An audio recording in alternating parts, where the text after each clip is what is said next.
দেশকে ধ্বংসের মহড়ায় জঙ্গিদের সাথে যোগ দিয়েছে স্বাধীনতা বিরোধীরা, বললেন প্রধানমন্ত্রী। 14 দলের সাথে বৈঠক। জামায়াত শিবিরের রাজনীতি নিষিদ্ধের পক্ষে 14 দল, সরকারকে দ্রুত পদক্ষেপ নেওয়ার তাগিদ। সহিংসতায় নিহতদের স্মরণে কাল দেশব্যাপী শোক, কালো ব্যাজ ধারণের আহ্বান। কারো চাপে বিবৃতি দেননি 6 সমন্বয়কারী, নিরাপদ বোধ করলেই পরিবারের কাছে হস্তান্তর। আন্দোলনকারীদের উপর গুলি না চালানোর নির্দেশনা চেয়ে হাইকোর্টের রিট, আদেশ কাল।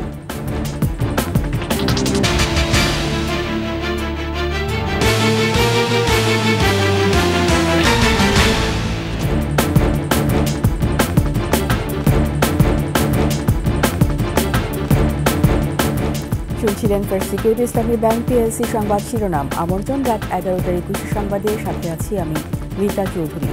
দর্শক, 21 টেলিভিশনের সংবাদ একই সাথে সরাসরি দেখতে পাবেন আমাদের ফেসবুক পেজ www.facebook.com/2124 অনলাইনে। কোনো রাজনীতি নয়, কোটা আন্দোলনের নামে জঙ্গিবাদী কর্মকাণ্ড চালানো হচ্ছে বলে মন্তব্য করেছেন প্রধানমন্ত্রী শেখ হাসিনা। 14 দলের বৈঠকে তিনি বলেন, দেশকে ধ্বংসের মহড়ায় জঙ্গিদের সাথে যোগ দিয়েছে মুক্তিযুদ্ধ বিরোধী রাজনৈতিক দলগুলো। বিস্তারিত জানাচ্ছেন ফারজানা শোভা। কোটা আন্দোলনের নামে সহিংসতা, হতাহতের ঘটনা, এরপর কারফিউ জারি। এর মধ্যে স্বাভাবিক হতে শুরু করেছে দেশ।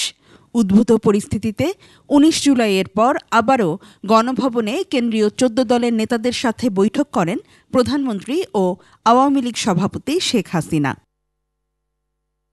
সোমবার বিকেল 5:30টায় বৈঠক শুরু হলে প্রথমেই স্বাগত বক্তব্য দেন সরকার প্রধান। আওয়ামী লীগ ও 14 দলীয় নেতাদেরকে তিনি বলেন, দেশের এই হানাহানির পরিস্থিতি জঙ্গিদের কাজ। বাংলাদেশের যে ঘটনাগুলি ঘটছে, আসলে এটা তো রাজনীতি কিছু না, এটা সম্পূর্ণ জঙ্গিবাদী কাজ, একেবারে জঙ্গিবাদী কাজ। এটা হলো দুর্ভাগ্যের বিষয় যে আজকে আমরা দেশ স্বাধীন করেছি, আজকে বাংলাদেশ উন্নয়ন হয়েছে, উন্নয়নের ফলে বাংলাদেশ আজকে বিশ্বব্যাপী একটা মর্যাদার আসন পেয়ে গেছে। বাংলাদেশের নাম শুনলে এখন সবাই একটা সমীহ করে চলে, সবাই সম্মানের চোখে দেখে। একটা আন্তর্জাতিক পর্যায়ে বাংলাদেশকে আমরা তুলে আনতে সক্ষম হয়েছি আর্থসামাজিক উন্নয়নের মধ্য দিয়ে, অবকাঠামোগত উন্নয়নের মধ্য দিয়ে। এদের উদ্দেশ্যটা তো এখন বোঝা যাচ্ছে যে এটা কোটা কোনো ইস্যু না। দেশের উন্নয়ন আর জনগণের শান্তি ধ্বংস করতেই কোটা সংস্কারের নামে এসব অরাজকতা চালানো হচ্ছে বলেও মন্তব্য করেন বঙ্গবন্ধু কন্যা। একে একে যে কটা প্রতিষ্ঠান বাংলাদেশের জনগণের সেবা দেয়, যে কতটা প্রতিষ্ঠান বাংলাদেশের মানুষের জীবন মান উন্নত করে, সেটাই ধ্বংস করা, অর্থাৎ বাংলাদেশটাকে যেন ধ্বংস করে ফেলা, এটাই তাদের। আর এখানে যারা ওই শিবির, ছাত্রদল, বিএনপি, জামাত, এরাই কিন্তু, এবং জঙ্গিরা এরাই কিন্তু আজকে আমাদের উপর থাবা দিয়েছে। এসব শক্তিকে মোকাবেলা করতে 14 দলীয় জোটকে আরও একতাবদ্ধ ও সক্রিয় হওয়ার আহ্বান জানান শেখ হাসিনা। ফারজানা শোভা, 21 টেলিভিশন, ঢাকা। দেশের বিরুদ্ধে ষড়যন্ত্রকারী স্বাধীনতা বিরোধী রাজনৈতিক দল জামায়াত শিবিরকে নিষিদ্ধের পক্ষে মত দিয়েছে আওয়ামী লীগ নেতৃত্বাধীন 14 দলীয় জোট। দ্রুত এই সিদ্ধান্ত কার্যকর করা হবে বলে জানিয়েছেন 14 দলের শীর্ষ নেতারা। মানিক শিকদারের রিপোর্ট। আসলে এটা তো রাজনীতি কিছু না, এটা সম্পূর্ণ জঙ্গিবাদী। গণভবনে আওয়ামী লীগের সভাপতি প্রধানমন্ত্রী শেখ হাসিনার সভাপতিত্বে 14 দলের জরুরি বৈঠক। অংশ নেন 14 দলের নেতারা। উন্নয়নের ফলে বাংলাদেশ আজকে। বৈঠক শেষে সাংবাদিক সম্মেলনে আওয়ামী লীগ সাধারণ সম্পাদক ওবায়দুল কাদের বলেন, স্বাধীনতা বিরোধী জামাত শিবির দেশের বিরুদ্ধে ষড়যন্ত্র করছে। দেশের স্বার্থে জামাত শিবিরের রাজনীতি নিষিদ্ধের পক্ষে একমত হয়েছে 14 দল। 14 দলের এই সভায় সর্বসম্মতিক্রমে সিদ্ধান্ত হয় জামাত শিবির গোষ্ঠীর অপশক্তির রাজনীতি নিষিদ্ধ করার জন্য। 14 দল মনে করে শিক্ষার্থীদের নিরাপত্তা, তাদের শিক্ষা জীবনের সুরক্ষা দেওয়ার লক্ষ্যে সরকারকে পর্যায়ক্রমে প্রয়োজনীয় ব্যবস্থা গ্রহণ করা উচিত। জাসদ সভাপতি হাসানুল হক ইনু ও ওয়ার্কার্স পার্টির সভাপতি রাশেদ খান মেনন বলেন, দীর্ঘদিনের দাবি ছিল স্বাধীনতা বিরোধী এই দলকে নিষিদ্ধ করা। 14 সালে 13 সালে যখন জামাত শিবির যুদ্ধাপরাধের বিচারকে কেন্দ্র করে সারা দেশে তাণ্ডব সৃষ্টি করেছিল, সেই সময় আমরা দাবি করেছিলাম জামাত শিবির নিষিদ্ধ করার ক্ষেত্রে। আমাদের প্রস্তাব দিয়েছি, আশা করছি দেশের প্রধানমন্ত্রী শেখ হাসিনা তার সরকার নিয়ে প্রয়োজনীয় প্রশাসনিক পদক্ষেপ করবে। 14 দলের অন্যান্য শরিকরা বলছেন আজকের এই সিদ্ধান্ত যুগান্তকারী। এইটা ঐতিহাসিক এবং জাতিকে একটা বর্তমান যে ক্রান্তিকাল সেক্ষেত্রে উত্তরণের জন্য তারা একটা অত্যন্ত গুরুত্বপূর্ণ ভূমিকা রাখবে। স্বাধীনতা এবং সার্বভৌম আজকে বুলন্ডিত হতে যাচ্ছে, তাই আমরা আজকে আহ্বান জানাই 14 দলের পক্ষ থেকে জননেত্রী শেখ হাসিনার নেতৃত্বে ঐক্যবদ্ধভাবে আমরা এর মোকাবিলা আগেও করেছি, এখনও করব। এই সিদ্ধান্ত দ্রুত কার্যকরের ব্যবস্থা নেবে সরকার, এমনটা জানান 14 দলের নেতারা। মানিক শিকদার, 21 টেলিভিশন, ঢাকা। কোটা আন্দোলন ঘিরে সহিংসতায় নিহতদের স্মরণে মঙ্গলবার দেশব্যাপী একদিনের শোক পালন করা হবে। এদিন সরকারি কর্মকর্তা কর্মচারীরা কালো ব্যাজ ধারণ করবেন এবং মসজিদে দোয়া মোনাজাতের আয়োজন করা হবে। এছাড়া মন্দির, গির্জা, প্যাগোডায় থাকবে বিশেষ প্রার্থনার আয়োজন। বিস্তারিত জানাচ্ছেন মফিউর রহমান।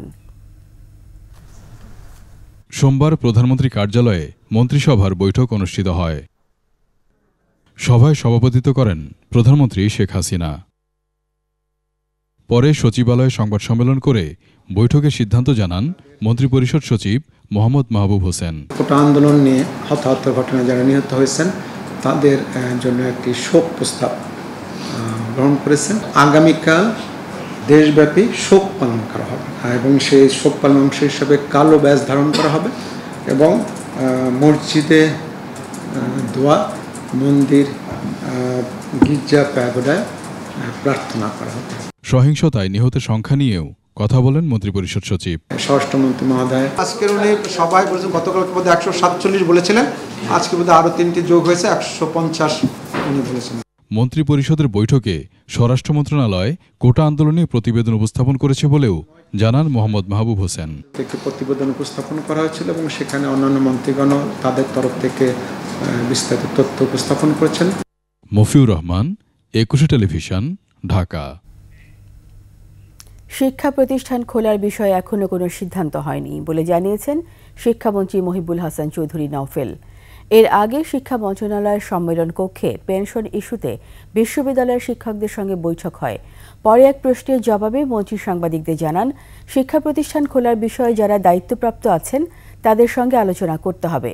ক্যাবিনেট সভায় শিক্ষা প্রতিষ্ঠান খোলার বিষয়ে কোনো সিদ্ধান্ত হয়েছে কিনা জানতে চাইলে মন্ত্রী কিছু বলতে রাজি হননি। এছাড়া পেনশন ইস্যুতে শিক্ষকদের সঙ্গে আলোচনা আরও কথা জানান শিক্ষামন্ত্রী।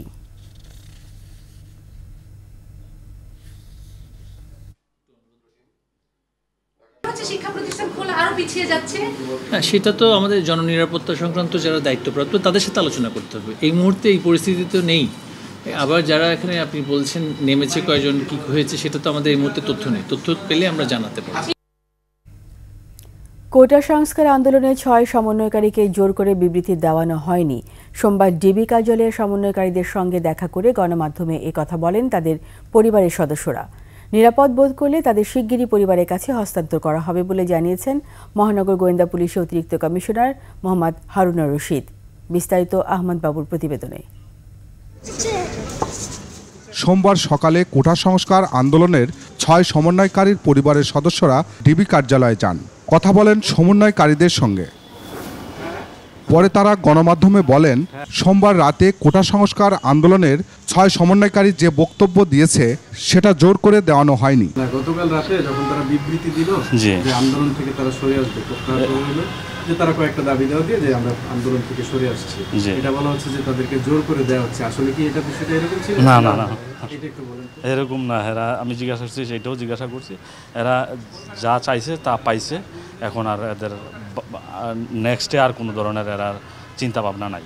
খবর পাওয়ার পরে আমি এখানে আসি, আসার পরে আমি স্বস্তি পেয়েছি। ইনশাল্লাহ আমার মেয়ে যথেষ্ট ভালো আছে, আপ্যায়ন পেয়েছে। আমার ছেলে নাহিদ ইসলাম না ভালো আছে, ভালো আছে, যথেষ্ট ভালো আছে, ওরা সুষ্ঠু স্বাভাবিক আছে। সানজিদ আলম কোনো পেশার হয় নাই, স্বেচ্ছায় খুব ভালো আছে। ওনারা সবই সরকার মানে নিচ্ছে, যার জন্য ওনারা সজ্ঞানে ওনারা সব উদ্যোগ করছে। পরে সাংবাদিকদের সঙ্গে কথা বলেন মহানগর গোয়েন্দা পুলিশের প্রধান। জোর করে কোনো বিবৃতি নেওয়া হয় না। আমি মনে করি তারা রিয়েলাইজ করেছি যে তারা আমাদের কাছে লিখিতভাবে বলেছে যে সরকার তাদের যে দাবি পুরাটাই সরকার মেনে নিয়েছে এবং সেই কারণেই তারা তাদের যে আন্দোলন তারা প্রত্যাহার করে নিয়েছে। শীঘ্রই তারা তাদের পরিবারের কাছে চলে যাবে। গুজব না ছড়ানোর জন্য সবার প্রতি অনুরোধ জানান তিনি। যারা ধ্বংসাত্মকমূলক কাজটা করবে তাদের তো বাংলাদেশ পুলিশ তো তাদেরকে ছাড় দেবে।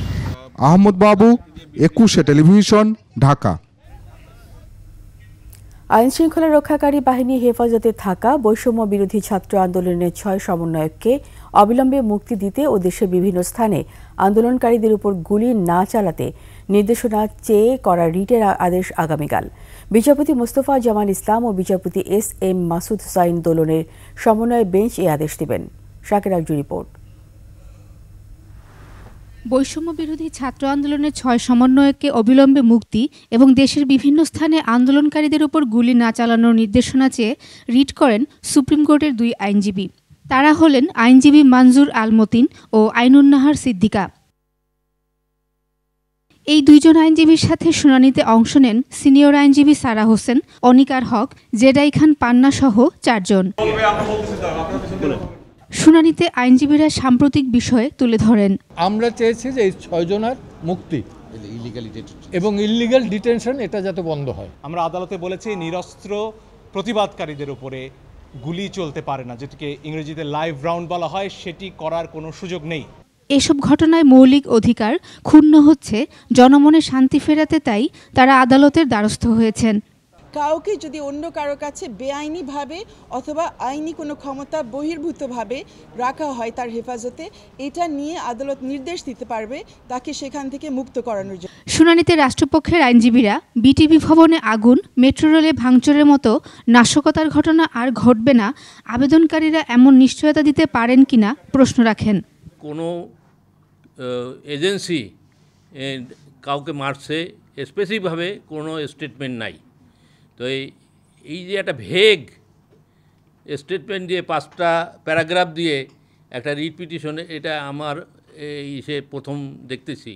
আইন শৃঙ্খলা বাহিনী এই কর্মকাণ্ড চালিয়েছে এমন কোনো প্রমাণ নেই বলে শুনানিতে উল্লেখ করেন রাষ্ট্রপক্ষ। ডিবি চলমান পরিস্থিতি পর্যবেক্ষণ করে 6 জন সমন্বয়ককে নিরাপদে রাখতেই হাসপাতাল থেকে তুলে নিয়েছেন বলে শুনানিতে বলেন আইনজীবীরা। আমি কোর্টকে এটাও বলেছি, একটা বিভিন্ন পত্র থেকে আমরা দেখেছি একজন সমন্বয়ক, ওর নাম মুগ্ধ, ও ফেসবুকে স্ট্যাটাস দেওয়ার পরের দিন ওকে সাসপিশিয়াসলি খুন করা হয়। তাহলে গতকাল আমরা দেখেছি বলা হয়েছে এদের নিরাপত্তার জন্যই এদেরকে নিরাপত্তা প্রদান করা হচ্ছে। এখানে আমাদের বুঝতে হবে গ্রেফতার বা ডিটেনশন এক জিনিস, আর যে কোনো নাগরিককে নিরাপত্তা প্রদান করা আরেকটা জিনিস। আদালত শুনানি শেষে আবেদনটির কিছু ভুল সংশোধন করে আনার আদেশ দেন। মঙ্গলবার আবারও শুনানি শেষে আদেশ দেয়া হবে। শাকের আরজু, 21 টেলিভিশন, ঢাকা। নিচ্ছি সংবাদ বিরতি। যখন ফিরব তখন অন্যান্য খবরের সঙ্গে আরও থাকবে। অকার্যকর রাষ্ট্র বানাতে চেয়েছিল স্বাধীনতা বিরোধী অপশক্তি, ক্ষতিগ্রস্ত স্থাপনা পরিদর্শনে 14 দল। নারায়ণগঞ্জে সহিংসতায় অন্তত 200 কোটি টাকার সম্পদ ধ্বংস, গ্রেপ্তার 450-র বেশি।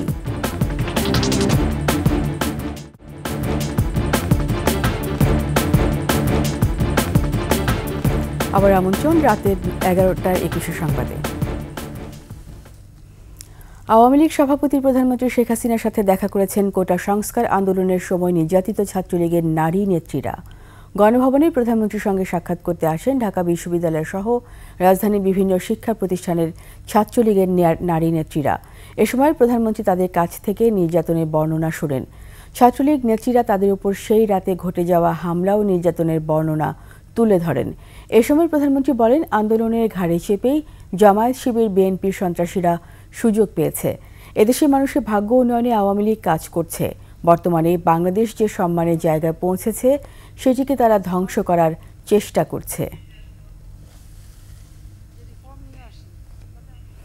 যারা দেশের স্বাধীনতা মেনে নিতে পারেনি তারাই অর্থনীতিকে পঙ্গু করে অকার্যকর রাষ্ট্র বানাতে ছাত্র আন্দোলনের নামে ধ্বংসযজ্ঞ চালিয়েছে বলে মন্তব্য করেছেন 14 দলের নেতারা।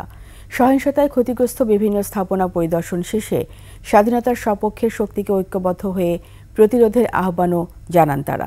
শিউলি শবনমের প্রতিবেদন। কোটা সংস্কার আন্দোলনকে পুঁজি করে দেশে সম্প্রতি ঘটে যাওয়া সহিংসতায় ক্ষতিগ্রস্ত হয় সরকারি বিভিন্ন গুরুত্বপূর্ণ স্থাপনা। এর মধ্যে থাকা সেতু ভবন ও দুর্যোগ ব্যবস্থাপনা অধিদপ্তরের কার্যালয় পরিদর্শনে যান 14 দলের নেতারা।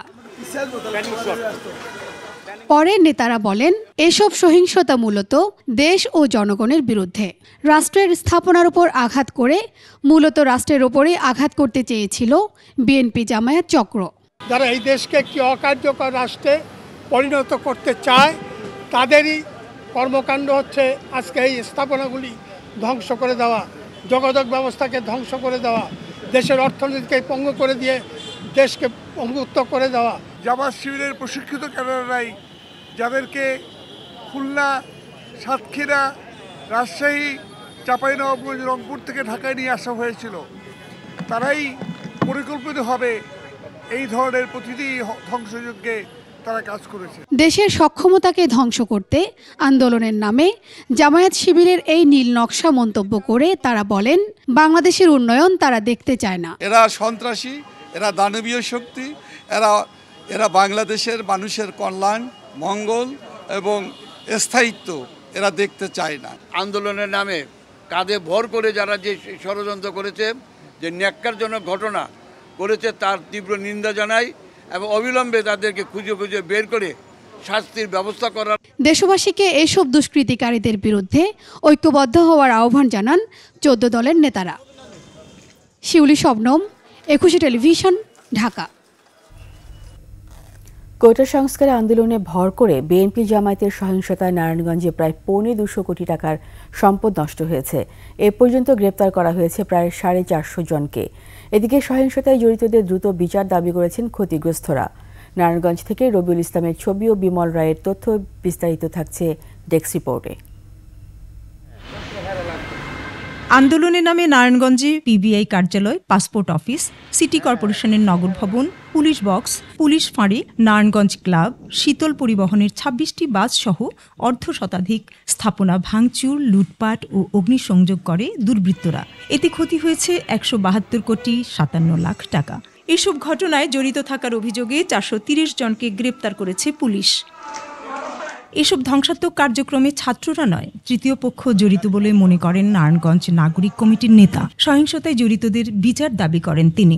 যেই ধ্বংসাত্মক ঘটনা ঘটেছে এইটি ছাত্ররা করেছে বলে আমি মনে করি না। হত্যাকারী যারা, তাদের অবশ্যই বিচারের আওতায় যাতে আনা হয়। নারায়ণগঞ্জের নর্ম পার্কের পরিচালক জানান, দুষ্কৃতিকারীদের হামলায় স্টাফরা আহত হয়েছেন। আগুন ও লুটপাটের ঘটনায় প্রায় 5 কোটি টাকার ক্ষতি হয়েছে। দফায় দফায় আমার পার্কে এসেছে, আমার স্টাফরা পার্কের একদম শেষ মাথায় দেয়ালের ওপারে সেখানে রাত পর্যন্ত পানিতে ডুবে বসেছিল, কারণ তারা বেরোতে পারছিল না। বারবারই লাঠি সোটা নিয়ে আক্রমণ করা হচ্ছিল, খোঁজা হচ্ছিল। এছাড়া অসংখ্য দোকান ভাঙচুর ও লুটপাট করেছে দুর্বৃত্তরা। সব মার্কেটগুলোর ইট পাটকেল মেরে আয়না গ্লাসগুলো ভাঙছে, এখানে একটা ট্রাক জ্বালাই দিছে, লুটপাট করছে, 4-5টা দোকান ভাঙচুর করছে, লুটপাট হয়েছে। আমরা ছিলাম না, ভয়ের কারণে কেউ কিছু বলতে পারতেছে না, পলাই চলে গেছে সবাই। ভাঙচুর করে আমাদের বাস দিয়ে নাকি পাইরা পাইরা মাল নিয়ে গেছে। টুরিস্ট মার্কেটের সবগুলি দোকানের লাইট, সাইনবোর্ড এগুলো সবই ভেঙে ফেলছে এরা। এদিকে নারায়ণগঞ্জের পুলিশ সুপার জানান, গ্রেপ্তার ব্যক্তিরা বিএনপি ও জামায়াতের নেতাকর্মী। তাদের বিরুদ্ধে ইতোমধ্যে 21টি মামলা দায়ের হয়েছে। 430 যে ধরেছি তার মধ্যে কিন্তু অনেক বিভিন্ন বিএনপি এবং জামাতের পোর্টফোলিও আছে, এদেরকেও আমরা পেয়েছি এবং সরাসরি অগ্নিসংযোগ করেছে। বিশেষ করে পিবিআই অফিস এবং পাসপোর্ট অফিসে এবং এসবি গার্মেন্টসে যারা অগ্নিসংযোগ করেছিল, এইরকম কিন্তু আমরা 7 জনকে আমরা গ্রেপ্তার করেছি এবং সেই 7 জনের দেওয়ার তথ্য অনুযায়ী এবং তারা কিন্তু স্বীকারোক্তিমূলক যে জবানবন্দিটি দিয়েছে, সেখানে তারা কিন্তু বলেছে যে এই ফতুল্লা থানা জামাতের যে আমির, তার নাম হচ্ছে মাসুদ মেম্বার নামে পরিচিত, এবং যুব দলের যে সাধারণ সম্পাদক মামুন, তার নেতৃত্বে, তার উপস্থিতিতে থেকেই কিন্তু তারা এই কার্যক্রমগুলো পরিচালিত করেছে। আন্দোলনের নামে হত্যা ও নাশকতায় জড়িতদের দ্রুত বিচারের দাবি জানিয়েছেন নারায়ণগঞ্জবাসী। Banasree Dolly, desk report, 21 television. লাগামহীন ঘুষ, দুর্নীতি আর হয়রানির আরেক নাম ময়মনসিংহে ত্রিশালের ভূমি অফিস। সংঘবদ্ধ দালাল আর দুর্নীতি পরায়ণ কর্মচারীদের দ্বারস্থ না হলে মিলছে না কোনো সেবা। 2 বছর ঘুরে বিনা ঘুষে জমির কোনো সুরাহা না পেয়ে একজন বীর মুক্তিযোদ্ধা এরই মধ্যে মারা গেছেন। অভিযোগ রয়েছে সার্ভেয়ার সাইদুল ইসলাম চক্রকে ঘুষ দিলে সহজে মিলছে সেবা। ময়মনসিংহ বিভাগীয় প্রতিনিধি আতাউর রহমান জুয়েলের তথ্য ছবিতে ডেস্ক রিপোর্ট। ত্রিশালের বাহাদুরপুর মৌজার 27 শতক পৈতৃক জমির নাম খারিজ বাতিল নিয়ে মুক্তিযোদ্ধা শাহাবুদ্দিন ও তার ভাইয়ের মধ্যে মিস কেস চলছিল। সেই মামলার শুনানি চলার সময় ভূমি অফিসের সার্ভেয়ার সাইদুল ইসলাম প্রতিবেদন দেওয়ার জন্য 20,000 টাকা ঘুষ দাবি করেন। এই নিয়ে 2 বছর ঘুরেও কোনো কাজ হয়নি। জমির সুরাহা না দেখেই এরই মধ্যে মুক্তিযোদ্ধা শাহাবুদ্দিন মারা গেছেন। সার্ভেয়ারের এমন আচরণের বিচার চেয়ে বিভাগীয় কমিশনারের কাছে আবেদন করেছেন মুক্তিযোদ্ধার ছেলে। আমার বাবা একজন অসুস্থ লোক ছিল, আমাদের পেপার সব ঠিক আছে, কত ঠিক আছে, আজ না কাল না পশু এই ঘুরাইতে মনে করেন যে অনেক হেস্তনেস্ত করছে। আমাদের 20,000 টাকা দিয়েছে। শুধু এই মুক্তিযোদ্ধা পরিবারই নয়, অনেকেরই অভিযোগ সার্ভেয়ার সাইদুল ইসলাম ও সহযোগীদের ঘুষ না দিলে হয়রানির শিকার হতে হয়। ভূমি অফিসে আমরা কোনো সেবা আইনগতভাবে পাচ্ছি না, বেআইনিভাবে সেবা হইতেছে। সার্ভেয়ার সাইদুল সাহেব আমাদেরকে 5 মাস যাবত তদন্তের কথা বলে ঘুরাইতেছে, জায়গা স্পটেও যান নাই, তদন্তও করে দেন নাই। জমির 3 জন মালিক, একজনেই পুরোটা খারিজ করে নিয়ে গেছে। এটা নিয়ে আমাদের 2 বছর যাবত মামলা চলতেছে, মিসকেস চলতেছে। 15,000 চাইছে ঘুষ, 5,000 নিচে পায় না। 2 দিন পরে চেক কাটটা যা বাহিনী নিব, চেক কাটটা দিছে না, আমি টাকা দিছি না। কেস চলতেছে 1 বছর ধরে, তার কাছে কাগজ গেছে 5 মাস ধরে ঘুরতাছি আমি। তবে অভিযোগ অস্বীকার করেছেন সাইদুল ইসলাম, আর ভূমি অফিসের সহকারী কমিশনার দায় এড়াচ্ছেন। আমি অস্বীকার করি, এটা উদ্দেশ্য প্রণোদিত। হয়তো মিস কেসে যেমন আপনি জানেন যে মিস কেসে 2টো পক্ষ থাকে, কারো পক্ষে যদি রায় যায় এবং অন্য পক্ষ যদি রায় না হয় তখন সে অভিযোগ তখন করে। এখন পর্যন্ত দেখি নাই বা আমার কাছে কেউ আসে নাই যে এরকম হয়রানির তথ্য নিয়ে। আপনার মাধ্যমে আমি জানতে পারলাম, যদি আমার কাছে কেউ সরাসরি এ ধরনের কমপ্লেন করে আমি অবশ্যই এটা তদন্ত করে এটার বিরুদ্ধে ব্যবস্থা নেব। আর ময়মনসিংহের বিভাগীয় কমিশনার এ বিষয়ে ক্যামেরার সামনে কথা বলতে রাজি হননি। Masuma Lisa, desk report, 21 television. নিচ্ছি সংবাদ বিরতি। যখন ফিরব তখন অন্যান্য খবরের সঙ্গে থাকবে। কৃষি প্রক্রিয়াজাতকরণ শিল্পকে সম্ভাবনাময় খাত বলছেন বিশেষজ্ঞরা, পৃষ্ঠপোষকতা পেলে বাড়বে রপ্তানি।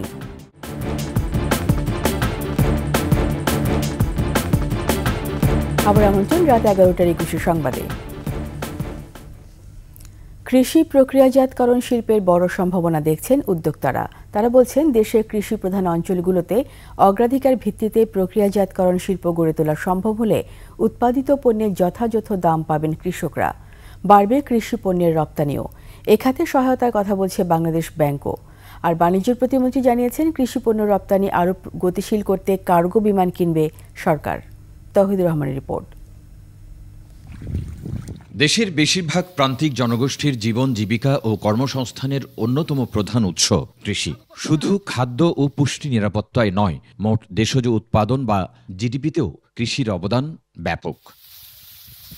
কৃষি প্রক্রিয়াজাতকরণ শিল্প বাংলাদেশের দ্রুত বর্ধনশীল খাতগুলোর মধ্যে অন্যতম, যেখানে দেশের শ্রমশক্তির একটি উল্লেখযোগ্য অংশ নিয়োজিত। বর্তমানে দেশে অন্তত 486টিরও বেশি কৃষি প্রক্রিয়াকরণ প্রতিষ্ঠান রয়েছে, যার মধ্যে 241টি প্রতিষ্ঠান রপ্তানি করে এবং 235টি অভ্যন্তরীণ বাজারে কৃষি পণ্যের চাহিদা মেটায়। এই শিল্পে এখন পর্যন্ত 2,50,000 মানুষের কর্মসংস্থান হয়েছে বলে জানিয়েছেন সংশ্লিষ্টরা।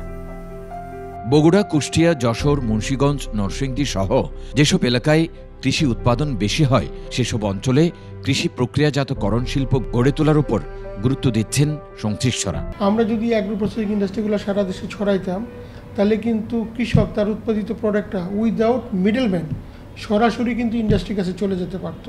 ওই প্রোডাক্টটাকে আমরা প্রসেস করে রপ্তানি করতে পারতাম, দেশেও মার্কেটিং করতে পারতাম, এতে করে কৃষক তার প্রকৃত মূল্যটা পেত। তবে মধ্যপ্রাচ্যের বাজার ধরতে ভারত ও পাকিস্তানের সাথে প্রতিযোগিতা সক্ষমতা অর্জন জরুরি বলছেন তারা। এক্ষেত্রে রপ্তানিকারকরা বন্ড সুবিধার দাবি জানান। বলেছিল অ্যাগ্রো প্রসেসিং ইন্ডাস্ট্রির জন্য দিলে আমরা ইউটিলিটি বিলের উপরে 10% রিবেট পাবো। এটা কাগজে কলমে আছে, অতীতে আমরা পেয়েছি। ইদানিংকালে ধরেন মন্ত্রণালয় পিডিবি তারা কিন্তু প্র্যাকটিক্যালি রিবেটটা আর দিচ্ছে না। এই ইন্ডাস্ট্রিটা একটা রিস্ক ইন্ডাস্ট্রি, নিউ ইন্ডাস্ট্রি। এই জায়গায় যদি ইন্ডাস্ট্রি সেট আপ করা হয়, যেরকম শুরুতে অন্যান্য ইন্ডাস্ট্রির জন্য ট্যাক্স হলিডে দেওয়া হয়েছে, এটির জন্য ট্যাক্স হলিডে দেওয়া হোক, তাহলে একজন নতুন উদ্যোক্তা এই সেক্টরে বিনিয়োগ করবে।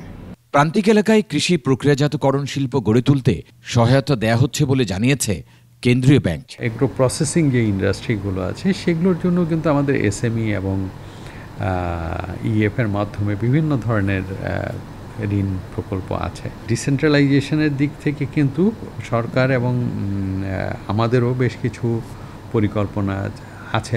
কৃষি প্রক্রিয়াজাত শিল্পের অগ্রগতিতে নীতি সহায়তা অব্যাহত রয়েছে জানিয়ে বাণিজ্য প্রতিমন্ত্রী বলেছেন, কৃষি পণ্য যাতে দ্রুত সময়ে রপ্তানি করা যায় সেই পদক্ষেপ নেওয়া হচ্ছে। যারা এক্সপোর্টার তাদের সাথে আমরা যোগাযোগ রাখতেছি যে তাদের যেসব সুযোগ সুবিধা প্রয়োজন, বিশেষ করে আমাদের যে সুযোগ সুবিধা দরকার হয় হলো এয়ার শিপমেন্টে। মাননীয় প্রধানমন্ত্রী ঘোষণা দিয়েছেন যে কার্গো প্লেন উনি এখন প্রকিউর করবেন। সো এটাও পার্ট অফ দ্য যে আমরা যখন আমাদের নিজস্ব কার্গো প্লেন থাকবে তখন আমাদের এই পচনশীল জিনিসগুলো আমরা বিভিন্ন জায়গায় দ্রুততম সময়ের মধ্যে পৌঁছতে পারব। কাতার সহ মধ্যপ্রাচ্য, থাইল্যান্ড এবং আসিয়ানভুক্ত দেশগুলোর সাথে কৃষি পণ্যের রপ্তানি বিষয়ে আলোচনা অনেকটা এগিয়েছে বলে জানান বাণিজ্য প্রতিমন্ত্রী। মিডল ইস্টের কান্ট্রিগুলো আমাদের একটা বড় মার্কেট। সো কাতারের সাথে আমাদের কথা হয়েছে যে আমরা কিভাবে চিটং থেকে ডাইরেক্ট আমরা মিডল ইস্টের বাজারে আমরা শিপিং লাইন করতে পারি, চালু করতে পারি। তৌহিদুর রহমান, একুশে টেলিভিশন, ঢাকা। কন্টেইনার খালাসের 7 দিনের বিলম্ব চার্জ মওকুফের উদ্যোগ নেওয়া হয়েছে বলে জানিয়েছেন চট্টগ্রাম বন্দর কর্মকর্তারা। পোশাক খাতে উদ্যোক্তা সংগঠন বিজিএমই এর অনুরোধে এই উদ্যোগ। এদিকে পুরো দমে কাজ চললেও কোনোভাবেই কমছে না চট্টগ্রাম বন্দরে কন্টেইনার জট। বন্দর ইয়ার্ডে রয়েছে ধারণ ক্ষমতার চেয়ে বেশি কন্টেইনার। দ্রুত সময়ে বন্দরে কন্টেইনার জট কমে আসবে বলে আশা করছেন কর্মকর্তারা। বাণিজ্য সংবাদ।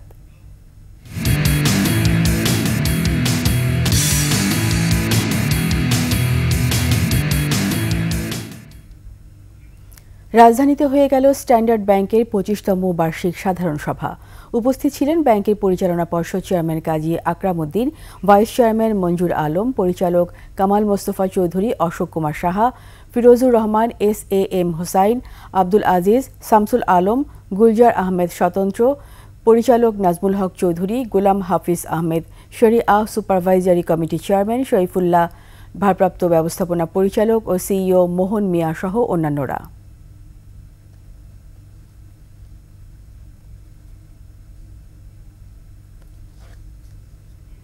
এরই সাথে শেষ করছি রাত 11টার 21 সংবাদ। যাবার আগে ফার্স্ট সিকিউরিটি ইসলামী ব্যাংক PLC সংবাদ শিরোনামগুলো আরও একবার। দেশকে ধ্বংসের মহড়ায় জঙ্গিদের সাথে যোগ দিয়েছে স্বাধীনতা বিরোধীরা, বললেন প্রধানমন্ত্রী। 14 দলের সাথে বৈঠক। জামায়াত শিবিরের রাজনীতি নিষিদ্ধের পক্ষে 14 দল, সরকারকে দ্রুত পদক্ষেপ নেয়ার তাগিদ। সহিংসতায় নিহতদের স্মরণে কাল দেশব্যাপী শোক, কালো ব্যাজ ধারণের আহ্বান।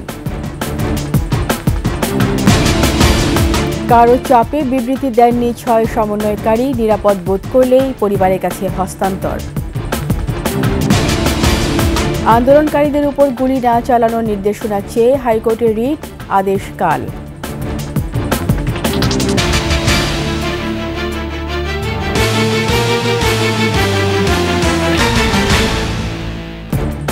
সবশেষ সংবাদ জানতে ডায়াল করুন 2021 নম্বরে আর ভিজিট করুন 21-tv.com ওয়েবসাইটে। এছাড়া ফেসবুকে ভিজিট করতে পারেন www.facebook.com/2124 অনলাইনে।